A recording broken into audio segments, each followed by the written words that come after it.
On se souvient des grands bouddhas de Bamiyan, ces bouddhas de pierre détruits par les talibans en 2001. Bamiyan est une région montagneuse au centre de l'Afghanistan qui a longtemps été la plus touristique du pays. Aujourd'hui, cette région de Bamiyan est truffée de mines et l'ONU a créé là-bas la première équipe de femmes démineuses. Une vraie reconnaissance sociale pour ces femmes afghanes. Le reportage de Margot Ben et Anthony Fouchard à Bamiyan. Voilà à quoi ressemble Bamiyan. De vastes vallées, des sommets enneigés et partout ces montagnes, jadis paradis des randonneurs, aujourd'hui inaccessibles. La journée de Zora débute aux premières lueurs du jour, avec à chaque fois les mêmes gestes. Son équipe est constituée des toutes premières femmes démineuses d'Afghanistan. C'est bon, le détecteur de métaux est prêt. On peut y aller. Avant de s'élancer sur les flancs de ces montagnes, piégées pendant la guerre civile des années 80, une prière s'impose.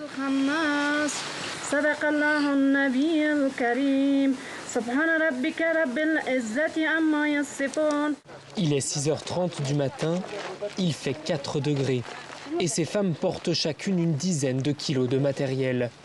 Plus de 30 minutes d'ascension à près de 3000 mètres d'altitude avant d'atteindre le sommet et ce drapeau rouge. À partir d'ici, tout est miné.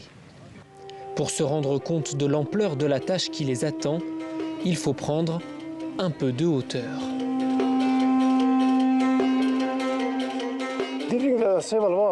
Pendant la guerre civile, les Moudjahidines avaient un poste de combat ici. Pour empêcher des attaques d'autres groupes depuis la vallée, ils ont mis des mines partout dans cette zone. Au moins 3 accidents ont eu lieu ici. Zora enfile sa combinaison de protection et fouille la terre, centimètre par centimètre. À la moindre résistance, il faut s'arrêter.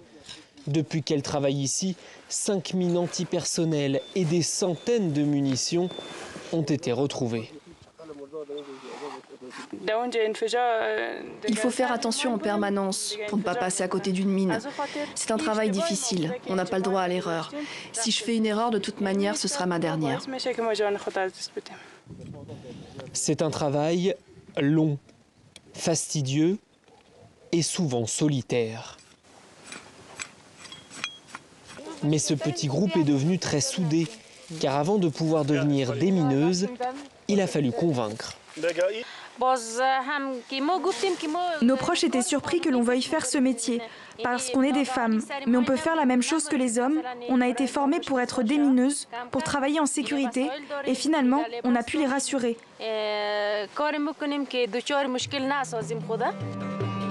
En 6 mois, ces femmes ont déminé plus de 20 hectares.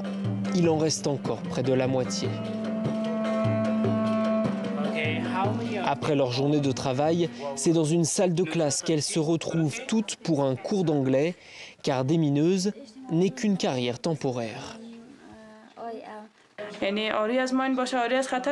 Quand on aura déminé toute la région, les gens se sentiront enfin en sécurité. J'espère aussi que les touristes reviendront. Ce sera une bonne chose pour l'économie locale. Des majestueux lacs de Bandé Amir jusqu'aux vestiges des fameux bouddhas de Bamiyan, classés au patrimoine mondial de l'UNESCO, la région regorge de richesses.